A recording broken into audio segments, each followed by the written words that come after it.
আচ্ছা, পূর্বের ভিডিওতে দেখাইছিলাম যে এই Next.js এর প্রজেক্টটা কিভাবে আছে সেটআপ দিবেন। এখন এই ভিডিওতে আলোচনা করব যে এইখানে যে বাই ডিফল্ট যে ফাইলগুলো এখানে ক্রিয়েট হয়েছে, এই ফাইলগুলোর কাজ কি? এগুলো কিন্তু আমরা ক্রিয়েট করি নাই। এগুলো যখন আছে Next.js প্রজেক্ট সেটআপ দিছি তখন অটোমেটিক্যালি ক্রিয়েট হয়ে গেছে। আচ্ছা, এখানে ফার্স্টে যেটা দেখতে পাচ্ছি ডট নেক্সট, এই ফোল্ডার নিয়ে আমাদের কোনো চিন্তা ভাবনা করার দরকার নাই, এটা আমরা এখানে হাতই দিব না। ওকে, আমরা মেনলি আছে যে কাজটা করব সেটা হচ্ছে এই অ্যাপ, এই ফোল্ডারটার মধ্যে। আচ্ছা, আপনারা যখন হচ্ছে নেক্সট যে প্রজেক্টটা সেটা দিছিলেন তখন একটা জায়গায় কমান্ড দিছিলেন যে বলছিল যে আপনারা সোর্স ডাইরেক্টরি চান কিনা। আমি প্রজেক্ট যখন সেট আপ করি তখন দিছিলাম নো। যেহেতু নো দিছি এই জন্য এই অ্যাপ ফোল্ডারটা ওই সোর্স ডাইরেক্টরির মধ্যে নাই, দেখেন এখানে কোথাও সোর্স ডাইরেক্টরি নাই। ওকে, আর যদি ইয়েস দিতাম তাহলে এখানে একটা পাবলিকের নিচে এখানে একটা সোর্স ডাইরেক্টরি থাকতো, সোর্সের ভিতরে আছে অ্যাপ থাকতো, সেটা শুধু পার্থক্য এতটুকুনি। আচ্ছা, সো নোট মডিউল কি? এই নোট প্রজেক্টের জন্য যত ফাইল ফোল্ডার লাগে এখানে বাই ডিফল্ট দেওয়া আছে, এটা নিয়েও আমরা মাথা ঘামাবো না। এখানে পাবলিক কি? পাবলিক আছে পাবলিক, আমরা একটা প্রজেক্টে পাবলিক শো করতে চাই, যত জিনিস থাকবে সব পাবলিকের মধ্যে রাখবো। ওকে, এর ভিতর যা রাখবো সেটা ডাইরেক্ট আছে প্রজেক্টে কিন্তু শো করবে। আচ্ছা, দেন এবার আসি গিট ইগনোর। গিট ইগনোর কি? গিট ইগনোর হচ্ছে আমরা যখন প্রজেক্ট করব অনেক অনেক ভারী ভারী এখানে ফোল্ডার গুলো আছে।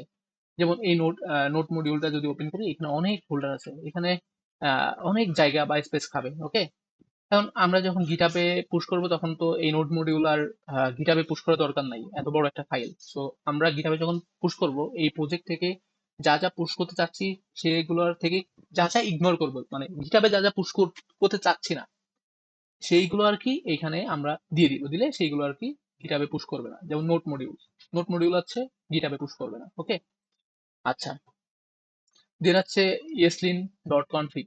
আচ্ছা, ইএসলিন এর এখানে ফাংশনালিটি দেওয়া আছে জেসন ডট কনফিগ, এখানেও জেসনের যে কনফিগারেশন, মানে এখানে হচ্ছে আমরা কিছু বাই ডিফল্ট কনফিগারেশন করতে পারি।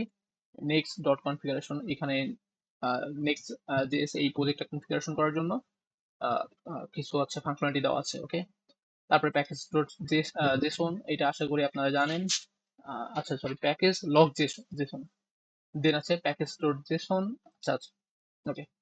আর একটু এখানে জানি একটু Redmi dot MD. Redmi dot MD হচ্ছে আপনি প্রজেক্ট করার সময় অনেক কিছু নোট আকারে রেখে দিতে পারেন।